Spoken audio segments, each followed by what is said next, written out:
Hello, good afternoon, everyone. My name is Grace, and I'm from PCC, and welcome to PCC's UC 2020 session, Evaluation and Management Changes in 2021. This is going to be presented by Shannon DeConda, who is the founder and president of the National Alliance of Medical Auditing Specialists. So, Shannon, I will stop sharing my screen and hand it over to you. That sounds great. Thank you. You're welcome. Well, great. And thank you everybody for allowing me the opportunity to have this time with you today. My name is Shannon DeConda. I do represent two companies, Doctors Management and NAMUS. NAMUS, we do education for providers, auditors, and coders. And Doctors Management, we do all types of auditing services, compliance work, appeals work, whatever you need in that regard. But let's stop that and get to what we're supposed to talk to about today. And that's the 2021 E&M changes that are coming. Now, I'm going to do my best to cover this in the 1 hour time slot that we have today. There is a lot of information here to cover because what I like to do is walk through each component and talk about the impact of that E&M component as we move into 2021. I'll try to mitigate some of that by making sure we can get it done in the allotted time. One of the things that I'll just tell you, looking at this from a perspective of a specific pediatric mindset is, well, actually not even pediatric, but any specialty. We're very elated that AMA caught up with Medicare wanting to make these changes. Because when Medicare was making the changes, we weren't sure what commercial carriers were going to jump on that same bandwagon and make the same changes and accept the changes. So now that the AMA moved in front of Medicare and said, okay, we got this, and made rules and have actually changed the E&M guidelines, it's going to make it a little bit easier as we think of that adaptation and how we're going to move into that coming in 2021. So as we move through this, the first thing I want to make sure you understand, these changes only impact the code set 99201 through 99215. So if you have a provider that goes to the inpatient space, these rules do not apply. If they are treating any patients that are in a long-term rehabilitation center, that does not apply. If they are treating patients in any other setting, this does not apply. It only applies when we're using codes 99201 through 99215.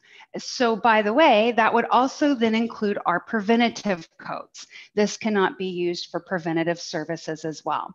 So before we move into 2021, it's very important that we take a step back. As a matter of fact, it's ironic. I got an email about this just yesterday about the changes that were imparted to us already. Now, this was a CMS recognized change. But remember, at the end of the day, CMS says the Centers for Medicare and Medicaid Services. Now, I know that's always a battle and a fight over, well, Medi-Cal says this and Georgia CAID says this. And I know there's always that battle, but technically CMS stands for the Centers of Medicare and Medicaid. And what they came out and said is, well, here's what we're going to do.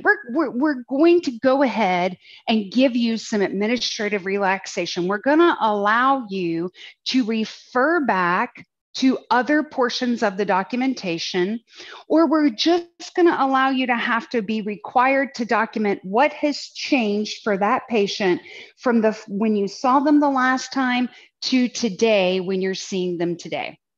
And that is our interval level documentation or our refer back documentation styles. So either one of those we were allowed to begin using already.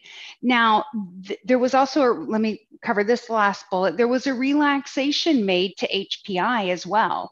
We've had a battle for years with HPI of carriers saying that that is clinical level work and should only be provided by the clinician treating the patient. Well, they have now relaxed that as well. And here's what's interesting about that. This has been a battle not only at the Medicare level, but also at the commercial carrier level as well.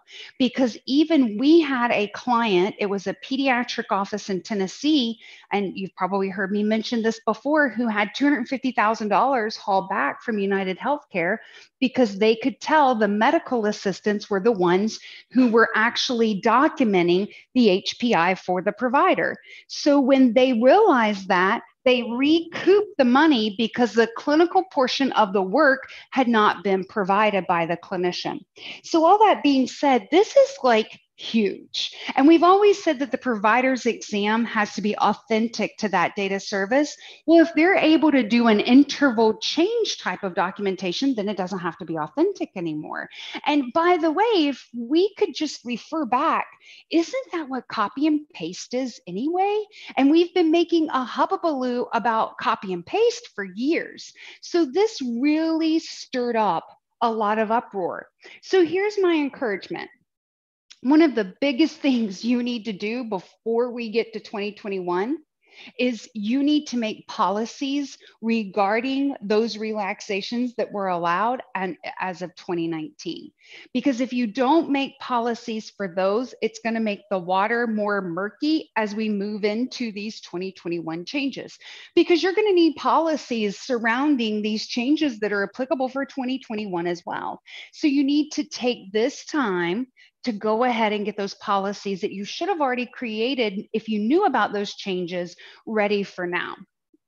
Now, our first change that seems pretty straightforward for 2021 is the deletion of 99201. Now, that sounds pretty straightforward, pretty easy to think about, but here's what I want you to actually consider.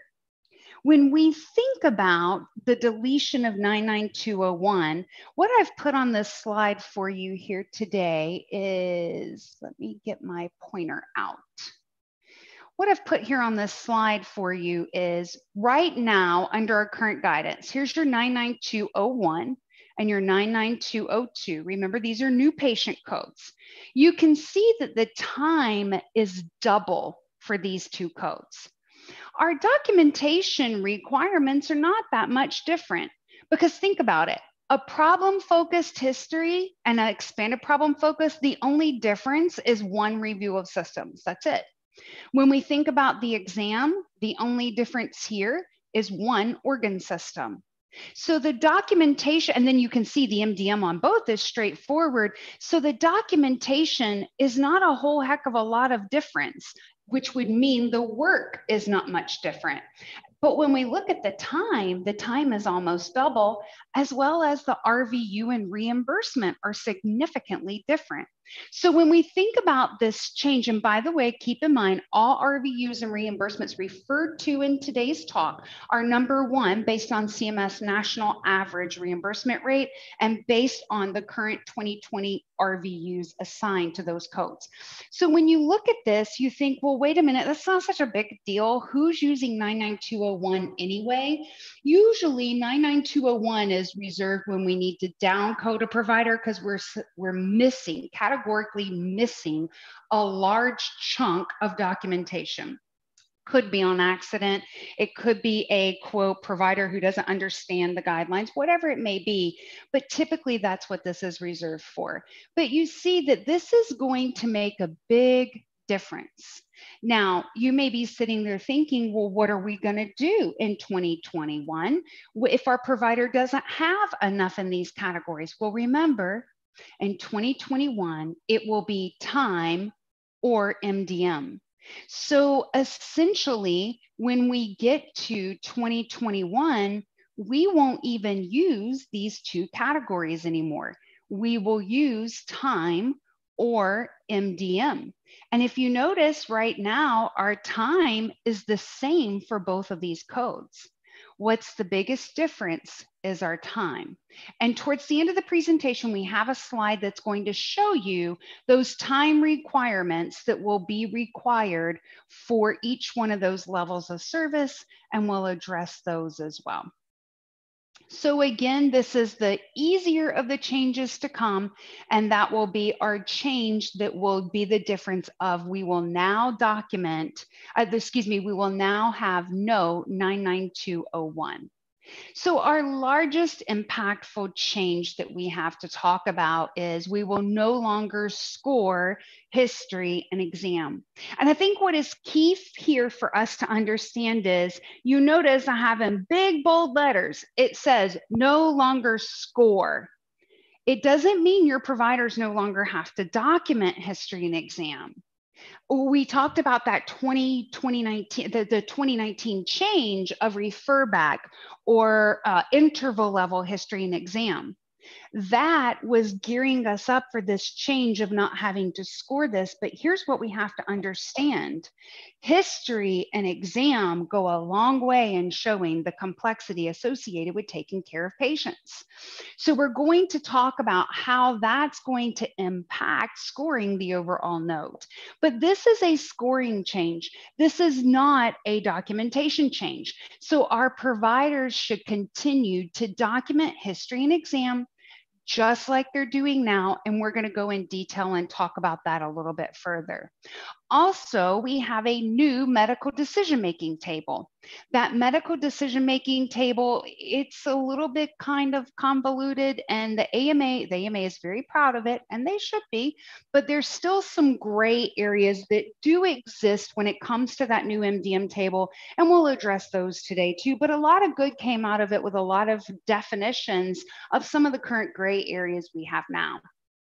Here's what's interesting. If I were to take you right now to the different Medicare carriers and ask you, so what if I have a note that is an established patient encounter, but my provider failed to document an exam? Is that a billable encounter? Well, realistically, here's what's crazy. It depends upon who your Medicare carrier is.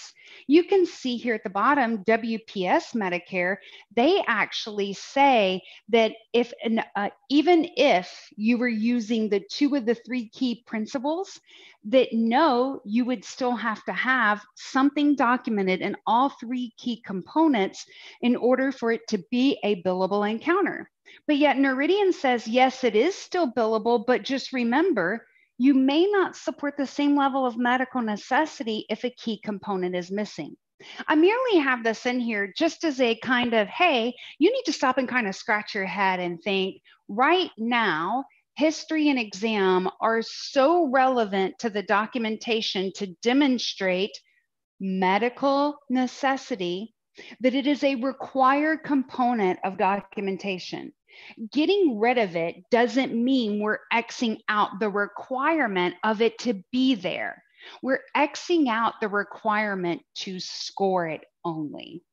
So in 2021, our whole E&M note's going to be reconstructed. You may as well just kind of take it and throw it up, and that's kind of what happens, is the pieces just fall where they fall.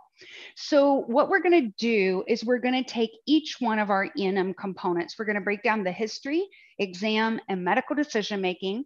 We're going to define it. We're going to talk about current controversies that exist. We're going to recognize the impact that's coming with that 2021 change. And then we're going to show you recommended ways to train your providers on the changes that are coming. I think it's important to do webinars on the 2021 changes in this way, because quite frankly, it is June something. I don't even know the date today, but it's the middle of June anyway. And we still have, 5.5 months left under the 2020 guidance. So what I feel is beneficial is to make sure you understand controversies that exist right now with the current E&M guidelines, as well as how those will be impacted in 2021. So let's get started. Remember, our history has 4 key components. We have our chief complaint, history, present illness, our review of systems and past family and social history. These are put together in a way in the medical record that demonstrates demonstrates the severity of the patient according to the patient. Where did I find that from? Kind of it's common sense, because we're interviewing the patient. Remember, the good old-fashioned SOAP note called this the subjective portion of the documentation. It is literally interviewing the patient to say, what's your problem and how bad is it? So let's start with our chief complaint. So first of all, our chief complaint is just a statement of why the patient's here. So I think I told you this last time I had the honor of speaking for your organization, but it's a harsh reality when we think of it this way. But quite honestly, what does documentation do? You're probably sitting there looking at your computer screen thinking, lady, you can't hear us. But I just am asking you a brutally honest question to you.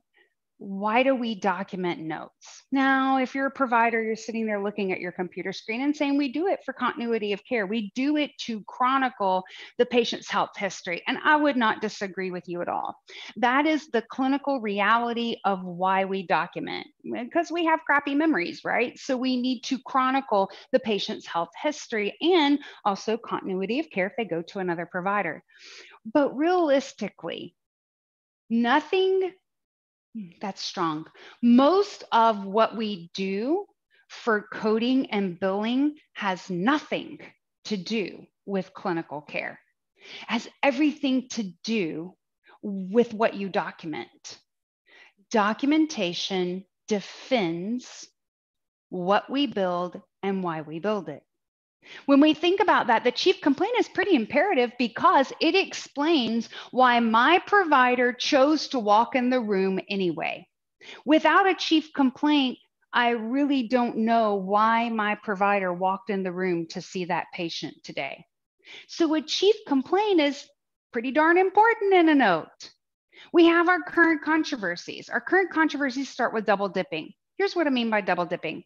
If I have a patient that comes in today with arm pain, throat pain, sore throat, there are a lot of people who say, if I were to use sore throat as my chief complaint, I then could not use throat as location when I'm scoring my HPI, or that'd be double dipping. Okay, that couldn't be farther from the truth. If you want to get that cynical with me, then I'm going to tell you sore or pain is my chief complaint. Throat is the location of that pain. So there's no controversy there.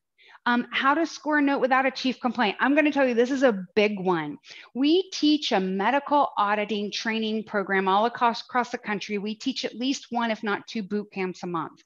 And I'm going to tell you, there are a lot of coders and auditors who are under the understanding that if they don't see chief complaint is X, they don't think they have a chief complaint. Therefore, we've seen many that deem the whole record non-billable. And that is certainly not the intent behind chief complaint. As long as I can read the note and tell why the patient came in today, I have a solid chief complaint. But that controversy gets eliminated in 2021 because we'll no longer score the chief complaint. Also, simplistic chief complaints. There's a good argument that exists around follow-up. Is follow-up a valid chief complaint? Well, I'm going to tell you right here in this definition, which is pulled straight from 1995 and 1997 documentation guidelines. It says that a valid chief complaint is a physician recommended return, which is follow-up.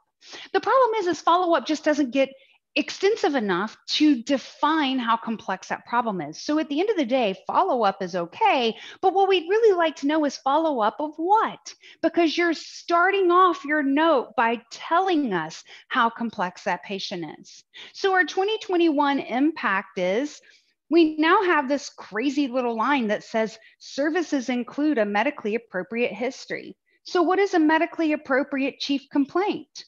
Something that identifies why the patient came in today. So again, keep in mind, we are not saying we will score the chief complaint, which quite frankly, we don't score the chief complaint in 2020. We require to be able to know that why the provider walked in the room, but there's nothing on an audit tool where we score a chief complaint. But all those controversies are eliminated in 2021. So what do I want? How would I recommend? How am I going to train providers for 2021? I'm going to tell them, please keep documenting a chief complaint. Yes, it's not going to be scored. We're going to tell your coders and auditors, throw out all your misconceptions. You're not really reviewing it except to be able to tell, can you understand why an encounter occurred between the provider and the patient? And if we can do that, we've satisfied the requirements for chief complaint. Now, chief complaint, why are you here today, leads into our HPI, and our HPI are, what symptoms, patient, is this problem causing in you? Go back to the patient that comes in with a sore throat. What symptoms are they having? How long does it hurt? How bad has the severity been? What is the parent or the child or the guardian or the patient themselves? What have they tried to do to make that problem better? All of those go together into those 8 HPI elements to demonstrate how complex a patient is. Or maybe you're one of those providers who document the status of 3, which is great and wonderful as well. You're telling us the status of the patient's problem to communicate how complex it is according to the patient today. So all of it goes in to look at the symptomology of the patient in HPI. When we think about that, the controversies that currently exist when it comes to HPI are, first of all, we've already talked about who can document the HPI or who can perform the work of the HPI. That remains to be a controversy. Not all of the commercial carriers have come out admonishing that they agree with CMS guidance that anyone can document the HPI. So again, when we get to 2021, that controversy gets eliminated. Double dipping, we just talked about that with a chief complaint. Of course, that'll go away. Interpreting the elements. I had a pediatric physician at Texas Tech one time tell me, I am never going to document the patient had a cough in the chest. I'm not asking you to. There's 7 other HPI elements, but guess what? Location having to be scored goes away in 2021. The status of 3, the controversy there is always how much status is enough status. That goes away because we don't score HPI. So when we're shifting to 2021 and we go back and ask, what is the impact on the HPI? It comes down to that same thing, a medically appropriate history. What is a medically appropriate HPI? An HPI that helps show how significant the patient's problem is according to the patient. If there is no HPI, will we be able to support that level of medical complexity? You know, what's interesting about the HPI, well, the whole history rolled up in one. I told you it's the severity of the patient according to the patient, right? So if that's the case, and I'm missing all of that, and let's just say it was one of those patients that came in and all the complaints are this patient is dying. Our provider comes in, works the patient up, and the problem is minimal. If I don't have that history appropriately documented, I cannot see the level of work that provider had to perform in order to get to the, yeah, this is just a viral syndrome. This is just a cold. This is not COVID. Right now, we're in the middle of this COVID crisis, and that's not going to go away. In some places, we see this rise and we wonder, is it getting worse? Is it staying the same? Is it getting any better? So as we look at those patients that come in with those risk factors that we have to work through and the symptoms and their symptomology, HPI makes a huge difference in that. How I'm going to teach providers is encourage them to throw out their templates. Stop copy and pasting. Do not consider just giving me junk, especially if you have one of those old-fashioned EMRs that just lists the 8 HPI elements and they literally just write like location, throat, severity, mild. HPI is supposed to tell a story about a patient. The patient's had their problem for this long. The reported problem is of this level of severity. They tried this, this, and this, and the problem didn't get any better. That's what HPI is supposed to do. So what we really need to do first and foremost is encourage our providers, look, we need to go to your templates and we need to start building you 2021 templates. Your 2020s stay the same, but for 2021, what we're going to do is at HPI, we're going to write interval level history so that you're prompted to go in and tell us, Last time I saw the patient, they had X, Y, and Z going on. Today, the patient is improving. The patient is not improving, and here's why. That is what we will be looking for in 2021. So think about all these copy and paste issues we have right now in 2020. If my provider is copy pasting, carrying forward the HPI, do I care in 2021? That kind of remains to be seen. I'm going to tell you again, we're not scoring HPI, but again, it goes to show complexity associated with the encounter. So if copy and pasting that just leads to it going on and not really showing complexity associated with treating it, why then, yes, we would want to tell them stop copy and pasting. But again, since it's not scored, it shouldn't be that big of an issue. Review of systems. Okay, go back. Chief complaint, why are you here? HPI, symptomology of the patient. Review of systems. The systemic impact that the patient is having because of their chief complaint. So this problem is causing this impact on these organ systems. That is what review of systems is supposed to do. And you can see there the official definition. An inventory of body systems obtained through a series of questions. So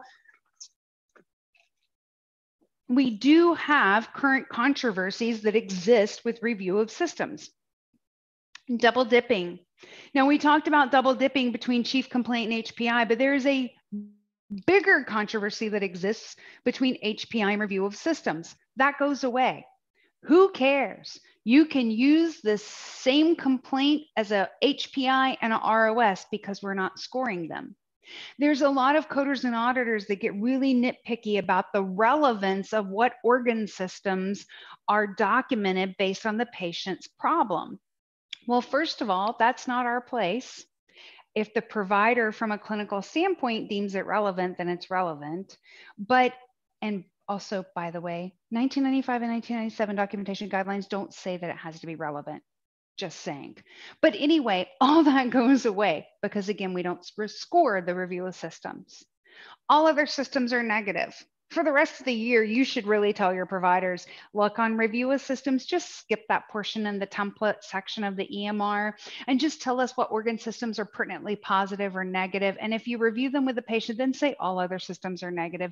Easiest way to document. But it has been such a controversial issue since 1995 guidelines included it. Do you know that's there? There's only been one carrier who has ever said, let me back up. One carrier that I know of who has ever said we will not allow all other systems are negative. And that was an old-fashioned Medicare carrier. It was, it was on the tip of my tongue and now it's gone. It'll come back to me. But anyway, they are no longer a Medicare carrier, and they were the only ones at the time who said you could not use the all other systems are negative. So that's a great way in 2020 to have your providers document that information. Constitutional organ systems, always confusing to people. That gets eliminated because we don't need to know what organ system it applies to because it goes away. And then our contradictions in the review of systems. When our providers use those standard templates and it already has a pre-populated review of systems, and then we look in the HPI and it says the patient has a cough, but the review of system says the patient has no complaints of cough, those contradictions will hopefully go away because your providers will know, get rid of your templates, don't use them anymore. It'll free you up from having those types of contradictions. So again, we have to have a medically appropriate history. And in my humble opinion, what I think we should be looking for under medically appropriate history would be organ systems that if they were impacted, it would show a higher level of complexity. And if they weren't impacted, it would show that it's a lower level of complexity. So that will be what we're looking for in 2021. Will the lack of a requirement negate the need for documenting review of systems? This is my biggest fear, is that providers are going to hear, We no longer score these sections, and we're not going to get that documentation. And again, as we even saw that the Medicare carriers say, it could truly demonstrate a lower level of medical necessity if we do not have that information recorded. So we really want to encourage our providers to continue to document the review of systems. So the first thing we're going to tell our providers when we're doing our training is, look, you're not going to have your review of systems scored anymore. Honestly, I love the bottom bullet. You no longer need to document for the sake of documenting. If you're going through a complete review of systems with your patient just so you can make sure that you can bill a level 5, but the work wasn't on cue, it's fine. You don't have to document a 10-point body system review anymore. You don't have to document for the sake of documenting. Update the templates to be representative of this change. Encourage providers to refrain from copy and paste and refer back, because again, we're not just documenting to get to that level of service. We actually are dependent upon the complexity of the complexity of the patient as documented. You know, I was working with a large children's hospital out in California last week.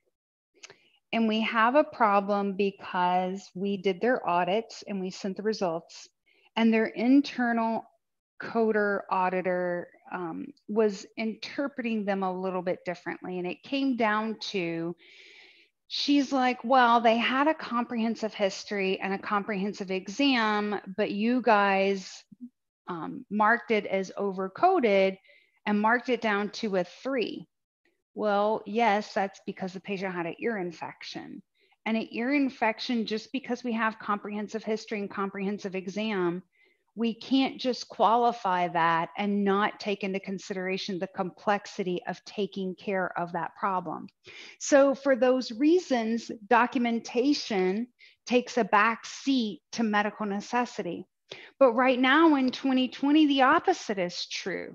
If I have a patient who is not responding to nebulizer treatments, retracting in the office, we put them on low flow oxygen.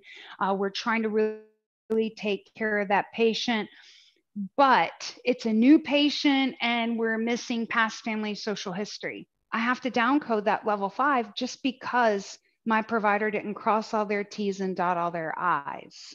That's what we're eliminating here. It's still going to go back to reflecting the complexity, but my provider just doesn't have to make sure they cross their T's and dot their I's with all of the extensive amounts of administrative documentation associated with the patient care. Past, family, social history. When we think about these 3 key components of history, you know, one of the things that I've said often is, if this was just meant to be a copy and paste into the note, then why are our providers encouraged to document it in almost every level of care? Because it's not meant to be a copy, paste, and pull forward. I just talked about the child who comes in, or the patient who comes in, who's retracting, they're not breathing well, they're not responding well to nebulizer treatments in the office. Past medical history that that patient has asthma impacts the complexity. Or maybe a family history of cystic fibrosis, or some type of a family history of some type of a respiratory issue. Social history, identifying risks of that patient being in a home where there's a heavy smoker, or maybe the patient's vaping. Any of those issues, that social history helps to show complexity. That's what we've been supposed to be doing with PFSH, but that's not typically what PFSH does. Typically, we find that it's documented one time, then it's a copy, paste, and pull forward moving forward. Now, I'm not saying it's not reviewed. I'm not saying it's not updated annually, but come on, let's just be honest with ourselves. Most of the time, it's a copy, paste, and pull forward. It's supposed to show complexity today. Controversies. There is a controversy about the relevance to the encounter. If it doesn't show relevance, should it be counted? Again, no requirement that it must, so be careful there. Cloning and copy and paste concerns. So those that are just copy, paste, and pull forward, those concerns go away because again, we are not scoring that portion of the note anymore.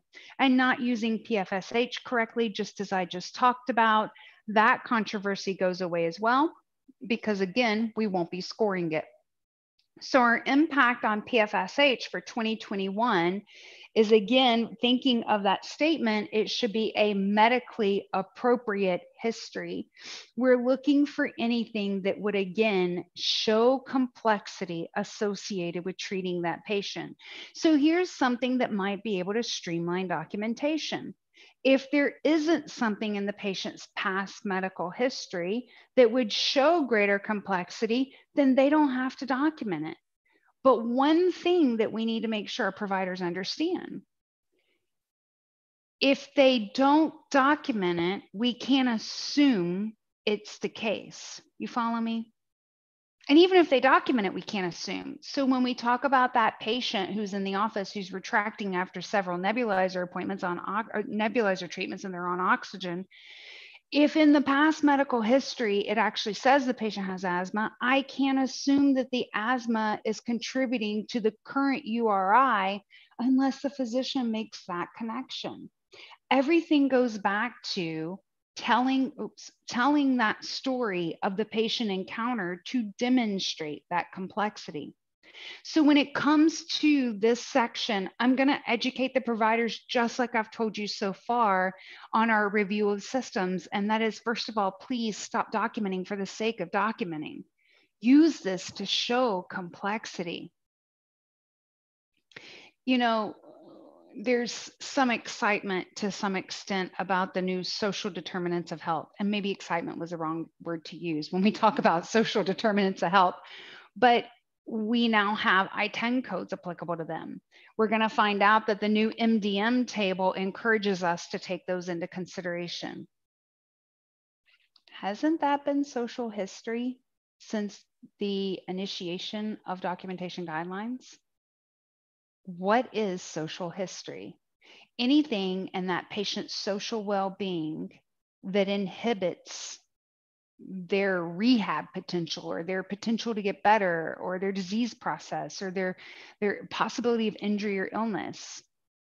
If we have a patient that's coming in who lives in an underserved area in a low socioeconomical income, whose parents are homeless, our social determinants of health are significantly increased, and the complexity of treating that patient significantly goes up. I don't know, and maybe I shouldn't bring this up, but I don't know if you guys have, we've been like watching Hulu out the kazoo, mainly because we've been watching that stupid show, Married at First Sight. It's just stupid, mindless TV, and it's quite funny, to be honest, but they keep showing those GoodRx commercials. And one of them really gets me because it's a mom.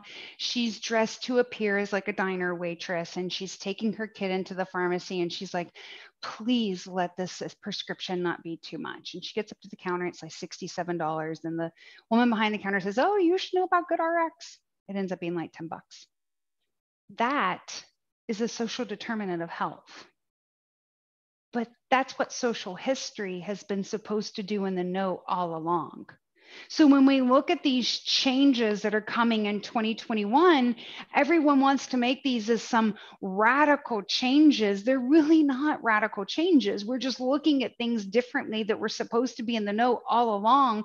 But because we've portrayed to providers how difficult it is to document all this junk, they've created templates. And let me tell you something, templates are a great thing when they're used appropriately. A template is supposed to be an outline of the E&M encounter. Instead, we have templates that are over-documented prior to even walking in the room with the patient. Take a deep breath. Here we go. So when we're teaching our providers anything about history, we're going to tell them, please don't document for the sake of documenting. Please don't copy and paste anymore. Don't even refer back. just tell us the patient's story today. You don't have to worry about getting key indicators in there. Just tell us how the patient's doing. That's all we're looking for in the documentation. So by the way, I told you that I'd be doing good to cover all our material. It's now, we have about 20 minutes left, and I just want to let you know if you have any questions on history, any questions you have along today, if you'll submit those, we may not get to cover them during the session today, but I promise that I will get them handled and get those replies back over to you, because now we are turning our focus to exam. Now, are you excited? This is really exciting. So history and exam in 2021, those two areas we will no longer score. We've been admonished that they should be documented as medically appropriate. Are you ready?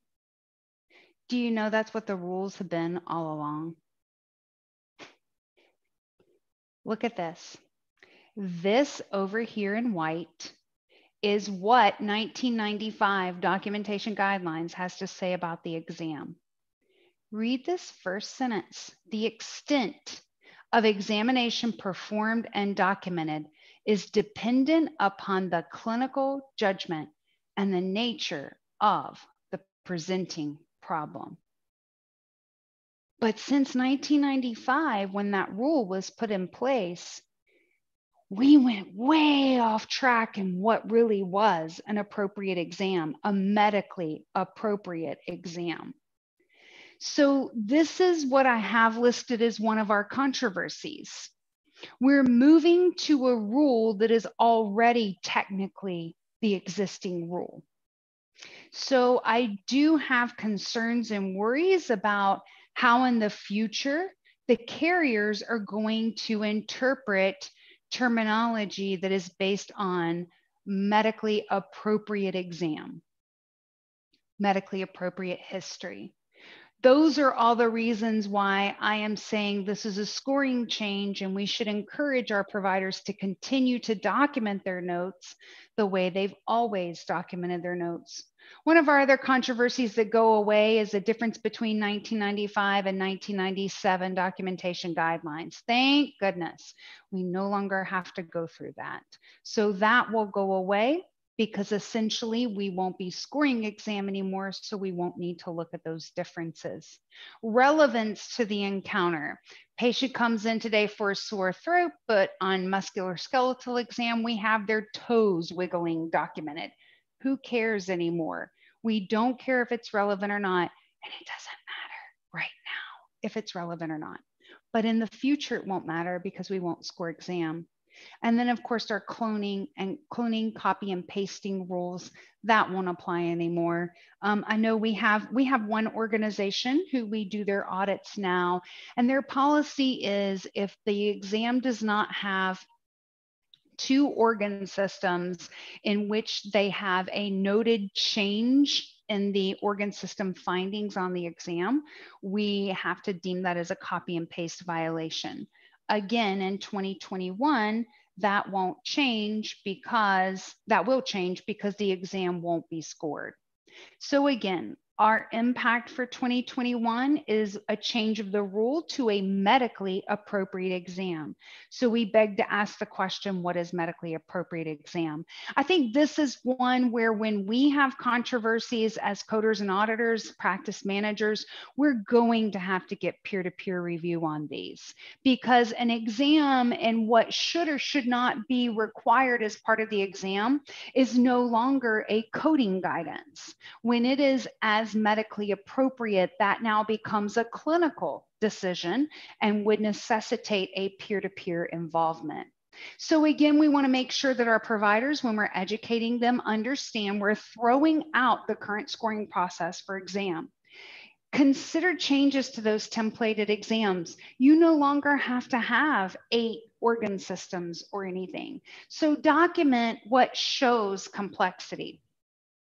So I've told this story 1,000 times, so forgive me if I've told it to you before, but this is a good place that it makes sense. We were reviewing, and I know it's inpatient in a different service, but we were reviewing some inpatient critical care notes, and the provider was consistently documenting a 10-point review of systems all negative normal, and an 8-point body system exam, and they were all listed as negative normal. So you start scratching yourself on the head and saying, well, wait a minute, you're trying to build critical care. If all their organ systems are normal on exam and their review of systems are reported as being normal on exam, then what represents critical care? So you go back and ask the provider, and the provider goes back to, well, I documented them in case you downcode me, so I have the documentation requirements. That is documenting for the sake of documenting. Our providers will no longer have to do that, but they do need to document what's relevant. You see, when non-clinical people review exams and the whole exam is negative or normal, but you're telling me how sick the patient is, to the mind, sometimes that can be contradictory. We had a patient we were reviewing a note on, and one of our team contacted me. Actually, I'm a respiratory therapist by training. And she's like, well, this patient is intubated, but their respiratory exam is normal. And because I have that training, I was like, woohoo, that's good news. We want somebody who has a pipe shoved down them, artificially breathing for them to have a normal respiratory exam. But sometimes that clinical understanding isn't there, that that's a good thing, but it doesn't mean they're any less complex just because their lungs sound normal today. So again, when we have questions or concerns about that exam documentation, peer-to-peer review will be the best way to go on those. So now we're going to move our focus to MDM. And if you've heard, AMA has done some changes to MDM. Now, let me make this a little bit easy. Right now, if you're familiar at all with scoring your MDM, we have 3 key sections. We have where we score the diagnosis, then we score what's called data and complexity, which is essentially the hands-on work of the provider during the encounter. And we have our table of risk, which is analyzing the overall complexity according to the provider. What AMA did was take all 3 of those and squish them into one chart. Basically, that's what they did.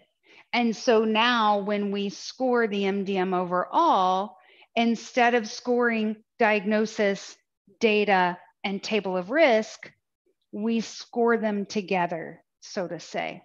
So let's start off with looking at a little bit of that difference between 2020 and 2021. Currently, we have 3 components. In the future, we're going to have 3 components. They changed the name slightly, and I'm going to tell you, I don't mean to be ugly, I was not impressed. I don't really think that, I think the ways they changed the wording here is how we were doing it anyway. For example, the last one, risk of complications and or morbidity or mortality of patient management. The addition was the of patient management. I think we've always analyzed that of the management of the patient, but at least what AMA is trying to do is give us clarity to continue to eliminate more of those gray areas. So I ask you, are these changes really a change to MDM? We're going to answer that as we go through each one of the 3 components of MDM. And I bring this up because if you go back to actually 1995 or 1997 documentation guidelines, what you're going to find out is really there wasn't much of a change here. Data and complexity, most certainly.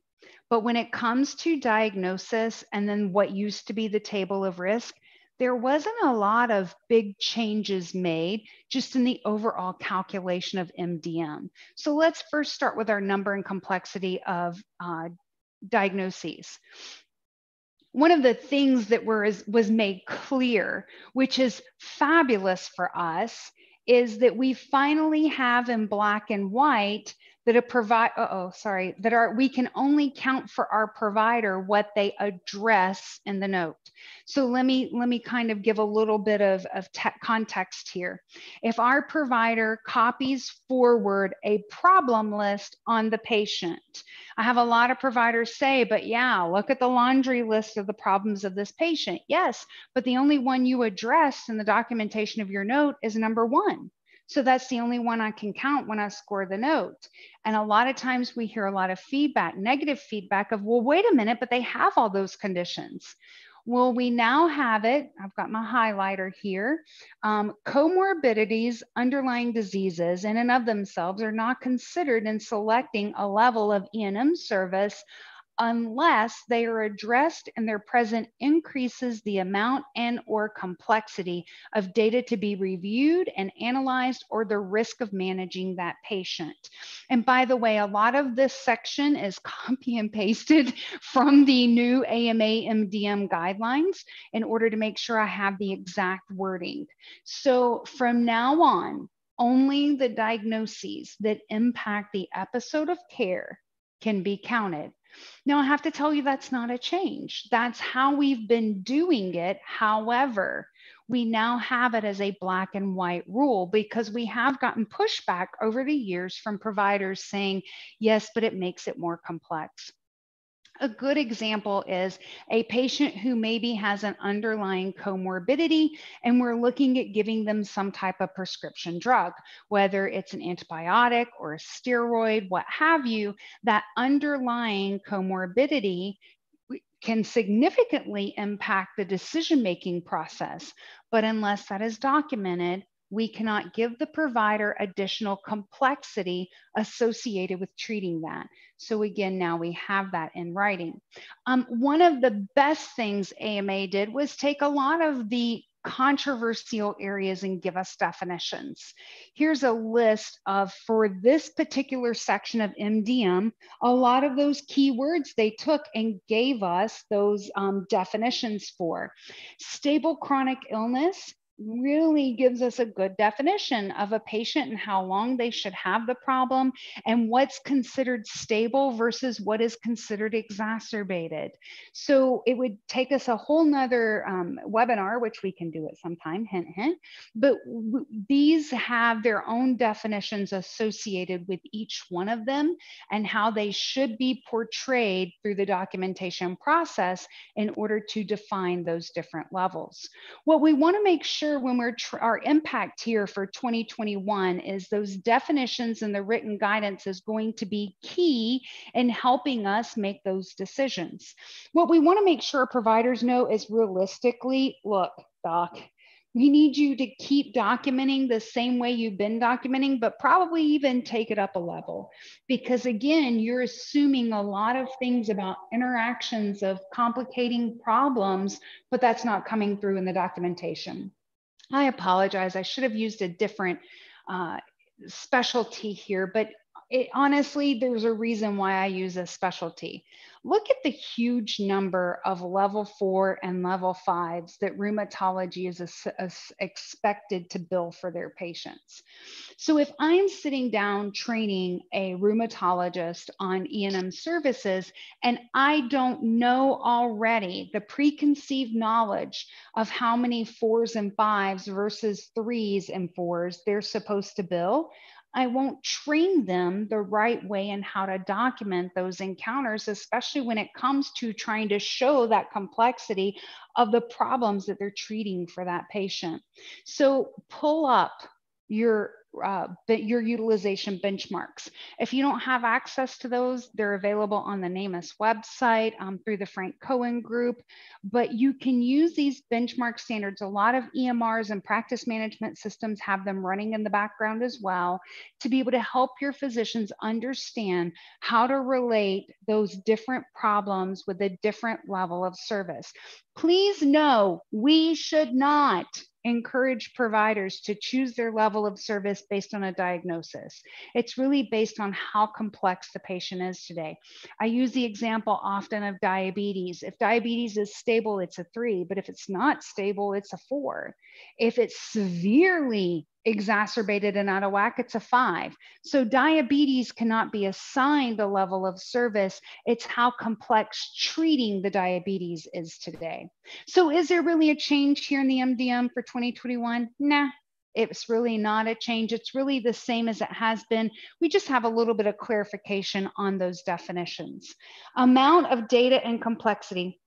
I'm going to tell you there is a big change in this area. It's all based on how we score it. So I zoomed ahead a couple of slides because I want you to see this. So we have, I didn't show our our minimal because it's none of these, but we look at limited, moderate, or extensive here.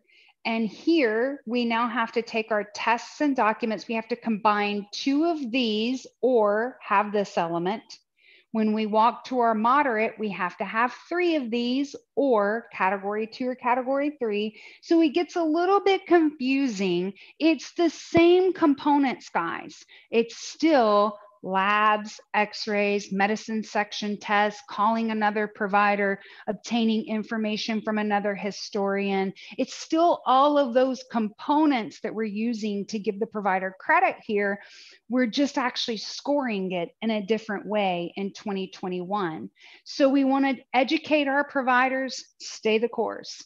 Don't document and don't change, don't eliminate any of your documentation. The biggest problem we find in this category in 2020, which I'm sure will still be the problem in 2021, is a lack of providers including all the work that they've done actually in the encounter that day. So we want to make sure we encourage them to go ahead and include that documentation. So is there really a change to this component of MDM? Well, scoring, yes. How we need our providers to document, not so much. The last area of the new MDM is the same as the current MDM, and that's going to be our risk of complications of patient management. And by the way, I know I'm getting very close on time with a whole 2 minutes left. I will be going over just a little bit, but I am going to talk about time. So if you'll just bear with me just a few more minutes. Our risk of patient management certainly impacts the level of medical decision making. So it includes not just whether we gave them a prescription or over-the-counter medication, but even, please note this includes the possible management options selected and those considered but not selected. So again, all of that risk is associated in the complexity of the care. But again, it's all dependent upon what the physician tells us about the encounter in the documentation. Whether it's 2020 or 2021, that's what it all comes back to. What did the provider tell us occurred during the treatment of this patient? So we do have definitions for this area. AMA defined risk, morbidity. They gave us the social determinants of health. And then again, they also addressed the drug therapy requiring intensive monitoring. Thank goodness they addressed this topic. That is addressed as well. Our controversies that exists with our 2021 is again having little guidance when it comes to our minimal and our low. When we move into our moderate, there's still going to be some terminology here that causes some questions and some gray areas. This is another one, decision regarding hospitalization. I can already see now some arguments over, well, that's decision. What if the decision was not? How do we count that? So I think there'll still be some gray areas that come up there. So again, on our teaching and our policy considerations, again, here we're going to tell our providers, please, this is another area that it's great for you to over document in this area and keep your history and exam to minimal, showing complexity, but really document that MDM. So is there really a change to this portion of the MDM? No, it's pretty much scored the same. The guidance is pretty much the same. So we know that in 2021, we can use time or we can use medical decision-making. So we have to talk about time. And I know I saved it for the very end, but that's because quite honestly, it's very straightforward. We can use cumulative time. So if my physician goes in the room, he spends 5 minutes face to face, he comes out of the room, he goes back in the room, he comes out, he documents the encounter, he talks to another provider, all that time gets added up.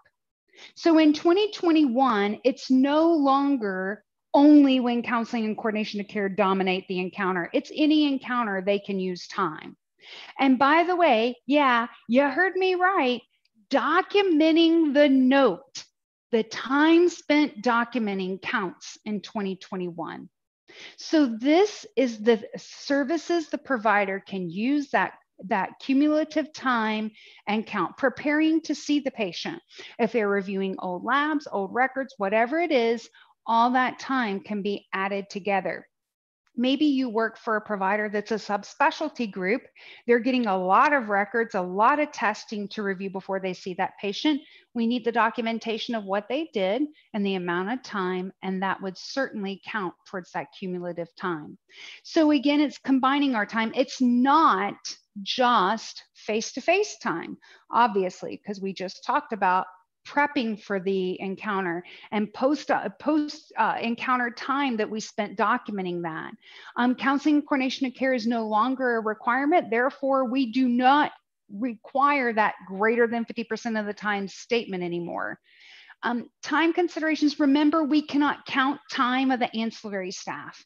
It's the total time of the encounter, but it's not from the time the patient signs in. It's actually our clinician. MD, DO, NP, PA, clinical nurse midwife, LCSW, those are the people whose time can be added together to be a total time. At this time, remember, AMA makes policies and makes the codes. They don't make billing rules. So there's no requirement by AMA of time in and time out required. So there's no requirement of, I went in the room at 2:52 and came out at 3:09. There's no requirement. It's just a total time is all we've been told at this time. We are still looking for that qualification time statement. I spent 50 minutes with this patient, and during this time, I blank, or blank was discussed, or this is what was done. We're still looking to quantify that time. Why? Because you get paid for the more time you spend, so we have to justify that time. So we still need that statement. Keep in mind, again, this is only applicable for 99202 because 201 is being deleted, 99202 through 99215. So if you have a provider that goes into the inpatient setting, they cannot count time necessarily the same way as they can in the office. This is a breakdown of our time for 2021. The work RVU and reimbursement is based on the 2020 guidance that we have. We'll have to wait to see how those shake out for 2021. And again, you notice I use the work RVU because that's the one that most times our providers are the most keen on wanting to know. And you see now that AMA is giving us a time range as opposed to a just typical time statement. So again, if my provider said they spent 15 minutes, then that would be a 99212 because I fall within that range. So on this, we want to make sure that our providers understand what time can be counted, the total time associated with each code, and then of course, what we're looking for with that time qualification statement in order to substantiate their services. This is a huge change for 2021. Moral of the story, documentation doesn't change. Scoring the note does. Period, end of story. That's the biggest takeaway that I can give you for 2021. Here's the tools you need. NAMUS is now working on an audit tool for 2021. It's almost completed and ready to roll out based on the guidance we have. You should Google the words AMA, E&M guidance. That will give you this. This is actually what is kind of like 95, 97 documentation guidelines. Then if you Google AMA MDM table, you'll get their MDM table. If your Google abilities are lacking, if you email me, I will be more than delighted to send those to you. And here's my contact information. If you have any questions or anything else, please don't hesitate to get in touch with me. And with that, I will hand it back over. Thanks for allowing me to be part of your event. Yes, thank you very much, Shannon. Shannon, if you have some more time, I do have some questions that came through. Sure, that's fine. Sorry, okay. I had to turn my mute off. It's okay. Yes, thank you for all of that information. So first question for MDM, does the addition of patient management imply treatment options, the problems, or both? Say that one more time. I'm sorry. It's okay. Does the addition of patient management imply treatment options, the problems, or both? Both. It would be everything associated with how that patient was documented today. And then one question about timing. Said if we do separate times for review, pre and post, etc., do we have to document how much time on each or just total? You can just do, right now the guidance just says a total time. It would be, I would encourage you, sometimes less is more, but I would give the total time and then say the quantification statement of it included pre-time, post-time, etc. Okay. Sounds good. And then there's also a question, do you have links? Oh, okay, it looks like Jan is going to find some links and can throw those into the chat for people to access. And I can actually send you the documents, and if Okay. you want to just put them available on your intranet or send them out, you can send those documents out. I have them in PDF format. Okay, perfect. So we will post those either to the UC website or definitely we'll have it in Mattermost for everyone to access. Well, it looks like that's all the questions for right now. And so you shared your contact information. So if anyone has questions, they know how to reach you now. So thank you very much for coming on to our virtual UC, and we hope to have you in person next time. Sounds great. Thank you and have a great day. Thank you. Bye.